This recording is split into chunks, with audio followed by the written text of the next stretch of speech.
gave a stranger her blazer in the rain. She shared her lunch with a woman sleeping outside her office gate.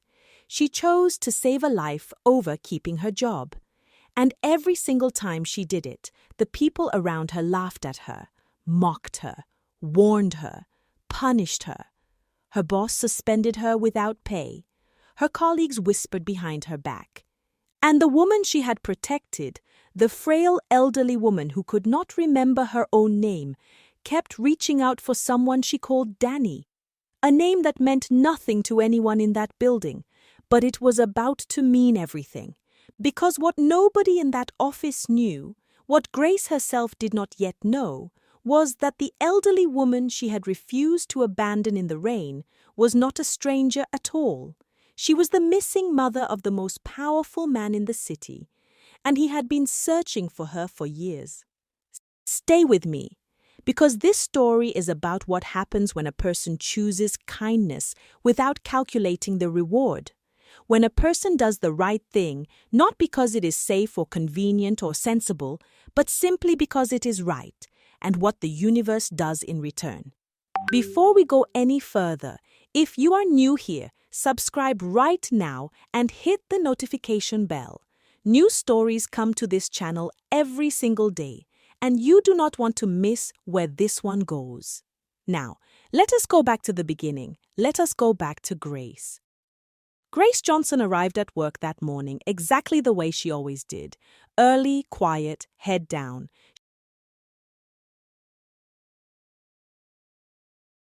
She was not the kind of person the office noticed. She was not loud or flashy or political in the careful way that ambitious people in competitive offices tend to be. She was simply the woman who arrived before most people and stayed after most people, and did her work with a steady, unshowy commitment that the people above her had long since stopped bothering to acknowledge. She liked her job. She needed her job. And she had learned, the way people who need things learn, to protect it by drawing as little attention as possible. That morning, the rain came in sideways. Grace stepped off the bus with her umbrella in her bag and her blazer over her arm, and walked the last 100 meters to the office building through weather that had no interest in anyone's schedule. She was almost at the gate when she saw her. An elderly woman, sitting on the ground just outside the entrance, back against the wall, face tilted down against the rain. Her clothes were thin, her hands were folded in her lap with the particular stillness of someone who has been sitting in one place for so long that moving no longer feels like an available option. Grace stopped. She stood for a moment with the rain coming down around her. Then she went over. "Excuse me, Mama. Are you all right?" The woman looked up slowly. Her eyes, when they met Grace's, were clear in a way that her circumstances were not. There was nothing vacant or confused in them, or not entirely. There was something underneath the exhaustion, something that recognized being spoken to with kindness, the way a person recognizes warmth after a very long cold. "I am just resting," the woman said softly. "I only wanted to rest." Grace looked at her for a moment. Then she took her blazer, the one she had been carrying over her arm to keep it dry, and wrapped it around the woman's shoulders. She helped her to her feet. She began to guide her gently toward the shelter of the building entrance. That was when Grace's manager appeared in the doorway. "Grace, get inside, now." Grace looked at her. She did not let go of the woman's arm. Her manager's name was Sandra. Sandra had been at Williams Global Group for 11 years, had worked her way to a senior position through a combination of genuine competence and a complete willingness to make hard decisions that other people found uncomfortable, and had long since arrived at a place in her career where the distinction between hard decisions and heartless ones had blurred past the point of easy recovery. She looked at Grace, standing in the rain with her blazer around an elderly stranger, and experienced something very close to genuine bafflement. "Remove her from this gate immediately," she said to the security staff. Grace stepped forward. "Please," she said quietly, "not in this rain. She is not well." Sandra looked at her with the expression of someone who has already made a decision and is simply waiting for the other person to catch up to it. "Grace," she said, "my office. Now." The conversation that followed was short and unambiguous. "This company pays you to work, not to rescue people from the street. You are here to do your job, not to play charity with company time and company property and company premises." Grace sat across from her and listened until she had finished. Then she went back to her desk. She worked through the morning. She answered emails. She completed her assigned tasks with the same quiet efficiency she always brought to them. At lunchtime, she collected her meal from the canteen. She walked back outside. The elderly woman was still there. Grace sat beside her on the ground, opened her lunch and held it out. "Mama, please eat. I brought this for you." The woman looked at the food. Then she looked at Grace. "What about you, my daughter? You should eat first." Grace smiled. "We will share it." She came back the next morning and the morning after that. The woman's name, she said, was Rose, or at least that was what she remembered. Some things were clear, and some things were not. There were gaps in her memory that appeared without warning and swallowed things she had known a moment before. But some things stayed. She remembered a boy who loved mangoes. She remembered a voice that called her Queen Rose. She remembered a name. "Danny," she said one afternoon, out of nowhere, while Grace sat beside her and listened. "My Danny always loved the mango tree." "Who is Danny, Mama?" The woman's face changed. She reached for the name the way you reach for something in a dark room, certain it is there, uncertain of exactly where. "I cannot remember," she said softly. "I cannot remember anything else." Grace took her hand. "You will remember," she said. "One day you will remember everything." Sandra noticed. Of course Sandra noticed. An office notices when the same quiet employee disappears at lunchtime every day and returns from the direction of the gate carrying an empty lunch container and the particular expression of someone who is doing something they have decided they are going to keep doing regardless of consequences. Sandra called Grace into the office again. "This is your final warning," she said. "I have been patient with this. I will not continue to be." Grace sat across from her. She said nothing. She went back to her desk. She went back to Mama Rose at lunchtime. The morning everything changed came without announcement, the way the most important mornings always do. Grace arrived at the gate to find Mama Rose on the ground, not sitting in her usual place against the wall, but fallen, one hand pressed to her head, her breathing uneven and shallow. Grace was beside her in seconds. "Mama, Mama, stay with me. Look at me." The woman's eyes opened slowly. "Grace," she said so quietly, it was almost not a sound at all. "Grace." "Call an ambulance," Grace said, not to anyone in particular, simply into the air in the direction of anyone nearby who might move. Nobody moved. Grace made the call herself. She held Mama Rose's hand with her other hand and did not let go. Sandra appeared in the doorway of the building. "Grace, get back to work immediately." Grace looked at her. "Her life is more important." Sandra's eyes narrowed. "If you leave with her," she said, "do not bother coming back." Grace looked down at Mama Rose, at the thin hands, at the blazer, her blazer, still around the woman's shoulders, at the face of someone who had, in the space of several quiet lunchtimes and shared meals and careful conversations, become someone she loved. "You will be all right, Mama," she said. "I am right here." She helped carry her to the ambulance herself. The hospital was fluorescent lights and disinfectant, and the particular anxiety of waiting rooms where you have no answers and no ability to obtain them quickly.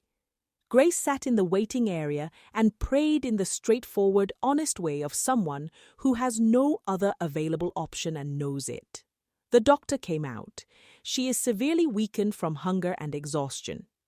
We will need a deposit before we can proceed with full treatment. He named the figure. Grace looked at the number. She reached into her bag and removed everything she had brought to the hospital, everything she was carrying that had any value. She placed it in front of him. "Please," she said, "keep this as an initial payment. I will bring the rest. Please begin treating her." The doctor looked at what she had placed on the counter. Then he looked at her. "Keep your phone," he said. "We will begin treatment immediately." Grace sat back down. She looked at the ceiling. She said thank you to God in the particular way of someone who means it completely. She went back to work. She had no choice. She was already suspended without pay and already behind on every financial commitment she had made to the hospital and already calculating, with the specific mental arithmetic of someone who has very little margin for error, how she was going to bridge the gap. Sandra suspended her without pay for 7 days. Grace sat across from her desk and heard the decision delivered and nodded and returned to her things. "She only saved a life," said one of her colleagues quietly to another. "She did the right thing," said someone else. Sandra did not acknowledge either statement. Mama Rose recovered, slowly, with warmth and food and rest, she recovered. And as she recovered, pieces of her memory began returning, not all at once, not in order, but in the way scattered things return, one piece creating the space for the next, each memory unlocking a door to another that had been closed. She remembered a house. She remembered a garden. She remembered the boy who had climbed the mango tree in the garden, the one she had always pretended to scold and secretly watched with pure happiness. She kept a small locket. She had kept it through everything, through all the time she had been away from whoever she belonged to, through the days on the street and the hospital and the shelter. She had kept it pressed against her chest because some part of her had known, without being able to say why, that it was important. She showed it to Grace. Inside was a photograph, a young boy, clear eyes, a smile that took up most of his face. "Danny," Mama Rose said softly. "This is Danny." On the back of the locket, engraved in small, careful letters, was an address. Grace looked at the address. Then she looked at Mama Rose. "We are going to find him," she said. "I promise you, we are going to bring you home." The address led them to a house that no longer had the right people in it. A neighbor answered the door, looked at them carefully, told them the family had moved, told them she knew where the son worked. "Williams Global Group," she said. "He is the chief executive. His name is Daniel Williams." Grace stood on the doorstep. Daniel Williams. The name of the company she worked for. The name on the letterhead of every document she had ever processed. The man she had never met. The man who lived somewhere above the floor she occupied, in the rooms of leadership she had never entered. She pulled out her phone. She called Michael, the only person in the building she trusted. She came back to the office, still under suspension, Mama Rose beside her, asking for a meeting she had no status to request. Sandra intercepted them at the reception. "Miss Grace," she said, with the particular satisfaction of someone who has been waiting for this moment. "You are still under suspension." Grace looked at her. "I only need a few minutes." Sandra began to speak. "Let them in." The voice came from behind her. Daniel Williams stood at the top of the lobby stairs. He had come down himself. Nobody had asked him to. He had simply heard that there was a former employee at the reception asking for him and had decided to come and see. He looked at Grace, then he looked at the woman beside her. His face changed. In the specific, complete, irreversible way that a face changes when it recognizes something it has been looking for a very long time. "Mama," he said. The word came out quietly. And then Mama Rose looked up, and the word that came out of her was not quiet at all. Danny. What happened in that lobby in the next few minutes was the kind of thing that stops a building. People paused at their desks, looked up from their screens, came to the edges of the floor above the lobby to look down at whatever was happening below them that was producing that sound, the sound of a mother and a son finding each other after years of being lost. Daniel held his mother and did not let go for a very long time. When he finally straightened, his face was wet. He looked at Grace. She was standing slightly to the side, where she had moved to give them space, holding her hands quietly in front of her, with the expression of someone who is genuinely happy about something that has nothing to do with them. He said, "This is the woman who saved my mother?" Sandra stepped forward. "Sir, I can explain." Daniel looked at her with the particular calm of a man who has already made a decision and is simply waiting for the conversation to catch up to it. "You suspended the woman who saved my mother." Sandra opened her mouth. She closed it. "You are dismissed," Daniel said. "I do not want to see you in this building again." He turned to Grace. He said what she had done. All of it. Her colleague Michael had been documenting everything quietly for weeks.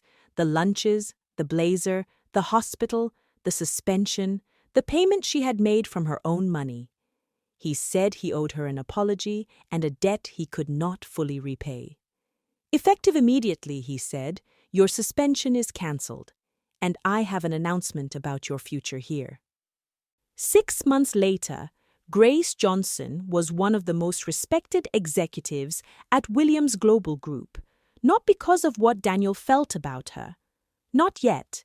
Because of what she had always been, and what she had always done, and what the company now recognized clearly for the first time. Mama Rose watched her son across a dinner table one evening and saw something she had not seen on his face in a very long time. "Daniel," she said, "I have never seen you smile like that." He looked at her. He tried to compose his expression into something neutral. It did not work. "When will you ask her?" she said. He was quiet for a moment. "Do you love her?" she asked. "Yes," he said. "Then go," she said. "Go right now before you talk yourself out of it. You have my blessing. You have always had my blessing. Go." He asked her at dinner. A table set with more care than anything she had ever sat down to in her life. He stood up. He walked around the table to where she was sitting. He looked at her the way he had been looking at her for 6 months without saying what the look meant. And then he said what it meant. "Grace," he said, "you changed my life. You gave me back my mother. You are the most extraordinary person I have ever met." He went down on one knee. She pressed both hands over her mouth. "Will you marry me?" She said yes before he had fully finished the sentence. Mama Rose cried, happily, completely, with zero attempt to compose herself. She held Grace's face in both hands afterward and looked at her. "God sent you to me," she said, "that first morning in the rain. God sent you, and I knew it. I knew it even then." Grace laughed. She cried too. Daniel put his arm around both of them. Outside, the city moved on the way cities do, entirely unaware that inside a dining room with a table set for 3, a family that had once been lost in 3 separate directions had finally found its way back together. Sometimes kindness does not feel like strategy. It does not feel like investment or calculation or anything that makes sense in the language of reward and return. It just feels like doing the right thing when it would be easier not to, giving your blazer to someone who is cold, sharing your lunch with someone who is hungry, choosing a life over a job when the choice is put in front of you and refusing to look away. Grace never did what she did because she expected it to come back to her. She did it because she could not do otherwise. And the universe, which does not always move quickly but does in the end tend to notice, did what it does with people like Grace. It brought her home. If this story moved you today, If it made you feel something about kindness and what it costs and what it returns, please like this video and share it with someone who needs to hear it. Subscribe to this channel for powerful emotional stories that stay with you. New stories come every single day. Hit the bell icon so you never miss a single one. Thank you for staying until the very end. See you in the next story.